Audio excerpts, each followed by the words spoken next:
Oi, gente, tudo bom com vocês? Eu estou aqui com esse casal incrível da filosofia para conversar com vocês a respeito de redação. É isso mesmo, redação. Você sabe que filosofia e redação se encontram principalmente quando a gente discute os textos motivadores como previsto, né? A gente estudou a estrutura dos textos motivadores nas nossas aulas, caíram 4 textos motivadores e hoje a gente vai ter o prazer de comentar esses textos motivadores aqui com a Anice e o Bruno. Então vamos lá? Vamos lá. Uma hipótese para interpretar a redação é pensar no que a gente está chamando de fio argumentativo, que é a ideia de que há uma tese que corta os 4 textos. A tese ela pode ser expressa pelo próprio título da redação, o tema da redação, que é a democratização do acesso ao cinema no Brasil, e ele vai ser articulado, né, a partir de 2 pontos. O primeiro ponto é pensar o cinema enquanto representação da vida do indivíduo, enquanto o cinema consegue traduzir uma certa perspectiva. E no segundo momento, além de fazer esse aspecto ali da representação, ele também entretém, que é também parte da atividade do cinema. O cinema ele é uma das artes mais interessantes e poderosas justamente porque ele consegue representar, mas também refletir o entretenimento. Ele vai ser articulado, né, isso nos 4 textos. No primeiro texto ele vai começar justamente a pensar o papel do espetáculo, daquilo que é incrível, a partir do Georges Méliès e do que pode ser conhecido ali como o início da invenção do ficção, da pensar em ficção no cinema, quando Méliès ele traduz uma ideia presenteada no Júlio Verne da Terra à Lua, que é a imagem do homem tentando chegar à Lua. E aí você tem um elemento onde você pensa o indivíduo representa um anseio desse indivíduo, mas ao mesmo tempo também você entretém quem vai participar.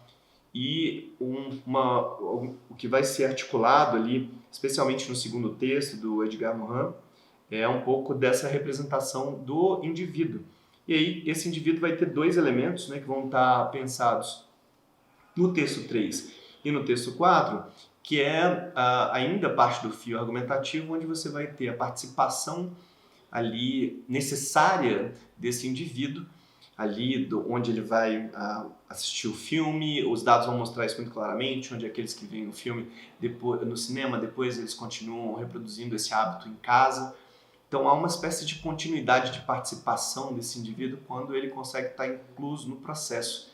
Talvez a parte mais interessante de pensar no cinema é o papel que ele poderia ter de inclusão. Claro que o texto 4, ainda continuando o mesmo fio argumentativo, ele reflete a dificuldade que o indivíduo tem de participar dessas atividades, porque o cinema ele vai, no certo sentido, ficar um pouco mais centralizado em salas de cinema.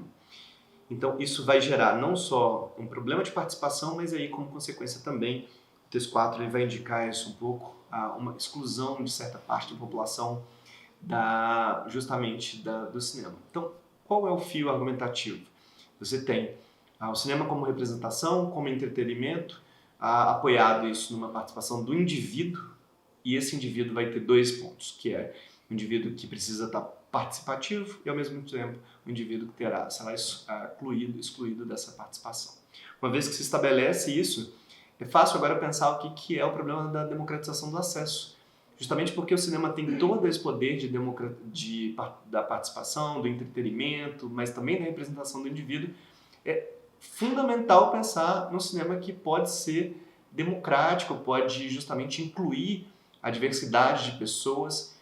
E aí, a partir disso, o tema da redação fica montado, né? Se você conseguir ali pensar nesse aspecto desse fio, que começa no entretenimento, passa pela apresentação, articulado num centro, que é o indivíduo que será excluído ou trazido para a participação, você tem o fio argumentativo da redação articulando os 4 textos motivadores. Agora eu vou passar para a Anice para falar um pouquinho dos repertórios que vocês podem utilizar para pensar essa redação.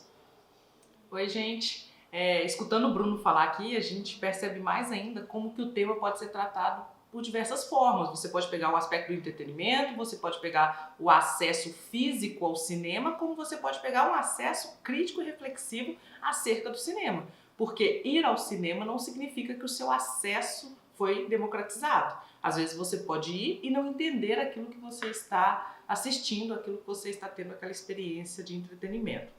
Se a gente pegar do ponto de vista físico, a gente percebe a partir dos textos motivadores que houve um declínio no número de salas de cinema. Se a gente pega um exemplo de Belo Horizonte, nas décadas de 60 e 70, a gente tinha um número gigantesco de salas de cinemas em Belo Horizonte e essas salas foram desaparecendo aos poucos e se concentrando principalmente nos grandes shoppings, nos grandes centros de compras.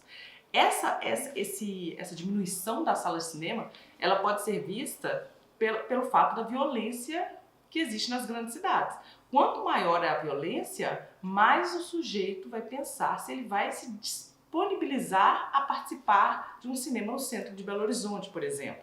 Então, a questão da violência, a gente pode usar a desigualdade social como um mote para a violência, e aí a gente entraria com Marx e a questão da desigualdade social gerada pelo capitalismo. Essa desigualdade gera uma violência e essa violência faz com que as pessoas deixem de ir aos grandes centros e assistir cinemas de rua.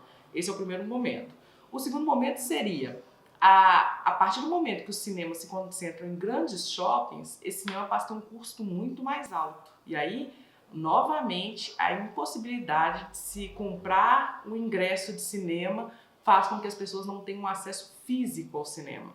Então, Marx entraria no segundo ou terceiro parágrafo argumentativo da redação, em que você mostraria que a desigualdade social leva a uma diminuição do acesso ao cinema. Então, a gente está pensando aqui no fato de você ir ao cinema, ao espaço físico do cinema. Agora, a gente tem um segundo mote para tratar, que é a questão de você assistir a um filme no cinema e ter a capacidade de refletir sobre aquele filme. Essa segunda possibilidade, ela seria tratada pela Escola de Frankfurt. A Escola de Frankfurt fala, principalmente Adorno e Horkheimer, Dialética do Esclarecimento, é muito bom, eles falam que o acesso à obra de arte, ele tem que ser reflexivo, crítico, autônomo. Então não adianta você ter acesso a um produto, a um resultado de uma obra de arte, se você não tiver condições de compreender aquilo que está sendo dito. Qual seria, no quarto parágrafo, a proposta de intervenção? Utilizar Adorno e Horkheimer a partir do ensino de disciplinas de humanidades, como filosofia, sociologia, literatura, psicologia, artes, para que as pessoas tenham condições de ter acesso ao cinema, porque não adiantaria nada você chegar no cinema e não entender do que está se tratando. Isso mesmo. Uma outra possibilidade é a celebração pública da arte e a liberdade do indivíduo. E aí a gente entraria com Nietzsche e Schopenhauer. Lembra quando a gente na sala tratou a questão de que a saída do ser humano seria pela obra de arte? Então, é nesse ponto que a gente colocaria Nietzsche e Schopenhauer. Então, a gente tem aqui o Georges Méliès, que o Bruno citou. Na segunda parte, Nietzsche e Schopenhauer, Escola de Frankfurt. Na proposta de intervenção, Escola de Frankfurt, retomando o tema que você colocou no segundo e terceiro parágrafo. E tem um repertório sociocultural que é o Cine Hollywood, que é um filme de 2013, que é uma comédia que se passa nos anos 70 no interior do Ceará. E o personagem do filme ele é apaixonado pelo cinema. E ao perceber que a televisão ocupa um grande espaço na vida das pessoas, principalmente porque a televisão começa a ter mais volume de venda na década de 70, ele fica preocupado com a extinção do cinema e ele começa a fazer filme. É uma boa indicação para se ter colocado nessa redação. E se você não colocou, assiste Cine Hollywood porque é muito bom.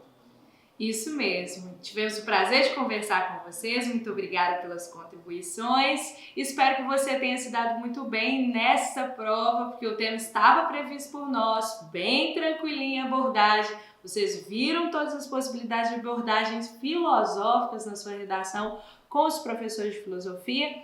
Então, tranquilize seu coração. Um abraço e até mais. Boa sorte semana que vem que vai dar tudo certo. Tudo certinho. Sorte.